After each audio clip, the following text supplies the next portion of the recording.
Last March, I remember a couple staff members, meeting together in the hallway and saying, like, there's a sickness coming out, like, we might have to have school closed. And we were all like, yeah, I don't think so. And then the next thing we knew, we were shut down.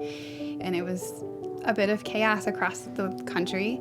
And it was really awesome to see the staff members at CHA work together to develop a plan of action to get kids learning at home in any way that we can. I remember, coming in on nights and weekends and spending hours with my teammates, just working together and getting it done and working out the logistics, which at some points got a little stressful, but it really was just phenomenal to be able to see us all work together to get it done. We set out to understand what our families needed, what our staff members needed, what our school community needed before we made decisions. And we took a lot of time doing that. And then once we felt comfortable and we created some common themes on the needs and opportunities, then we started plugging in our resources and time and energy to address those needs. We've done everything from hiring a new position that's a director of health and safety and COVID coordinator really quickly. That individual who works with the health department almost daily and monitors directly the health and safety of the whole school building and even issues outside of the building. That person needed an assistant, so we hired an assistant director of health and safety.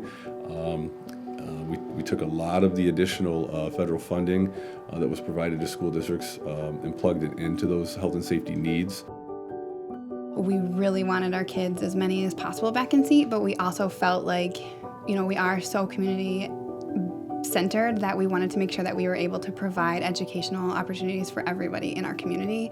And so we launched the virtual component and gave the families the option, which was wonderful because there are so many families who value education but just have immune disorders or underlying conditions and don't feel comfortable with COVID. And so it was wonderful to be a part of that and be able to help support those families at home. But overall, I feel like we've done a great job.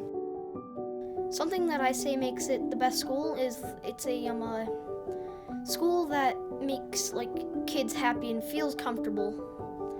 And you don't find that a lot in every school.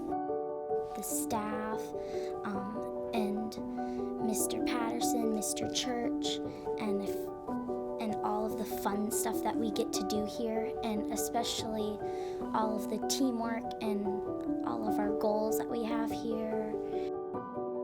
A lot of districts will say we want students back face-to-face, and that's fine. We don't have that firm stance. We have individual preferences, and so we have about 70% of our students learning face-to-face, and then we have about 30% of our students who are being taught and are learning in our virtual program. Students can come to the building periodically, weekly if you will, to get the social piece and dig a little deeper with some face-to-face teaching and learning that they may need, and they can still participate in all experiential, extracurricular, and co-curricular activities, even if they are learning remotely. So that's something that we don't believe is going to go away. We believe we'll always have a virtual footprint, if you will.